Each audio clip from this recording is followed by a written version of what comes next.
know what it is, man. REZNOC here with Andy from Wing Instruments. Andy, say hello to the people. Hello, people. I mean, he just gave me my custom bass, man.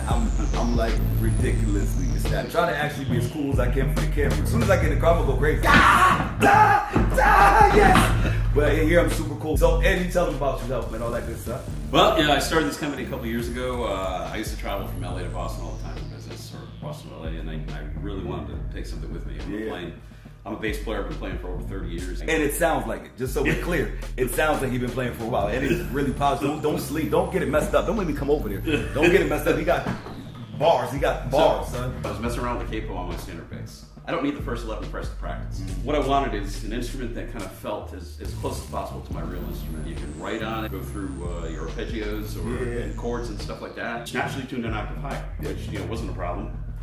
Because I had a travel instrument. So somewhere along the line, we decided, let's look at the sub-octave pedals out there on the market. We found our pedal in the EHX Nanopod. It tracks so well, it's polyphonic, and it is the most natural sounding sub-octave out there. Polyphonic, just explain that to the Polyphonic means that instead of the ability to play just one note at a time, you can actually play two notes simultaneously, and they will, the octaves will be generated underneath, and you can hear all the notes instead of just one note. So we started building this pedal right into the bass. It sounds so neat. Anybody who knows me, y'all know already. When you hear that rumble from that little bass, and everybody's looking at me like, "Are you serious?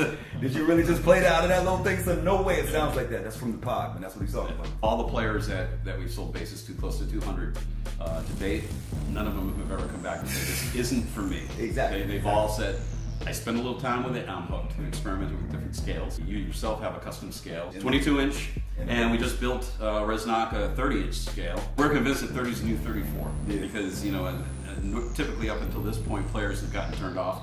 They want a low B, and the B has been suboptimal on a less than 34 inch scale, but we're getting great results. Yes, absolutely. Chris Stambaugh, who builds all wing basses by hand up in New Hampshire, he's the master of building for 25 years plus, and he's very meticulous about not only design but construction and finish. A few different pros are using him on tour. Carlitos Del Porto, Barbara Streisand, Chick Corea, Kevin Walker, Justin Timberlake, Bill Brow from George Thorogood's band. I just shipped one today to Luke Bryan's player, James Coe. That's pretty much where it is, and we're also looking at new things as well for the coming year. Things like MIDI on a platform like this sort of bass right here. We built the MIDI system right into the bass.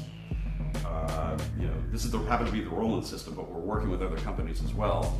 Up and down patches. It's got the buttons. It's got the volume, and you can select between the bass and the GK pickup. And this thing sounds amazing, man. When I tell you, it's like mind blowing. For any bass players who love to experiment with sounds, man, this is like next level. Well, if you know the GR55 from Roland, it has over 900 different sounds, 4 different inputs, not very expensive, different things like that.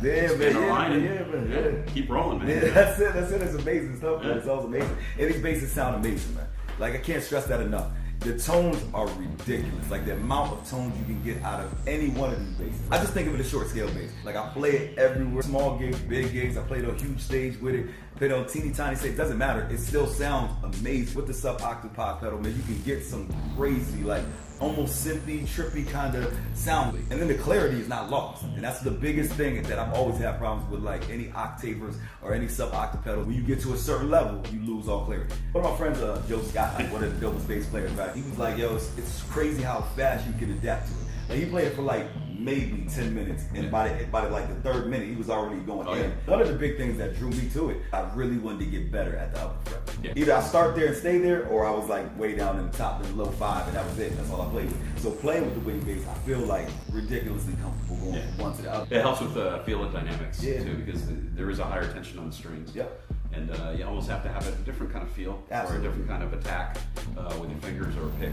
But once you do, you become so much more dynamic. I'm a cross the string kind of player. Some people play up the neck and their hand stretching is ridiculous. And mine is, I guess, okay. My hands are pretty big, right? But I love the fact that I could just move quicker from one thing to the next, and then you can play so much longer. Like, I find playing the wing bass, I don't really get tired of playing. One, this thing is ridiculously light. People say, yo, this bass is light, this is comfortable, all this. But when you actually pick this up, look, you're gonna take a walk. You're gonna take a walk. Look at this right now. I'm gonna literally pick up the entire bass with these two fingers.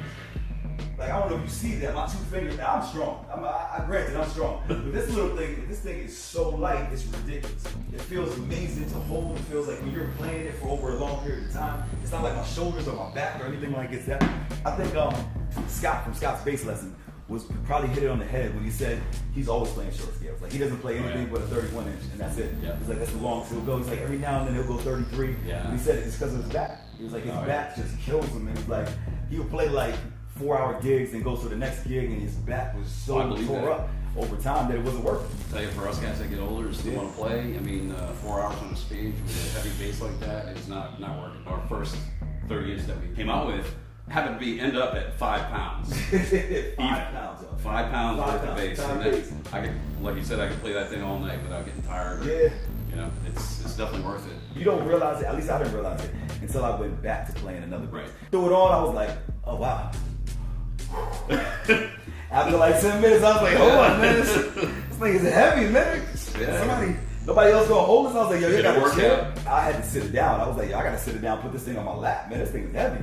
And the 30 inches is better for your wrists as well. Wow. Since you're not reaching way down here, 3 or 4 more inches down the line. Absolutely. It certainly helped me. Yeah. And, I'm sure. I'm hoping it's helping other players as Yeah, well. absolutely. So a lot of information, man. A lot of information. But if you want to check this dude out, make sure you throw your info. I'm gonna put it in the description. Website.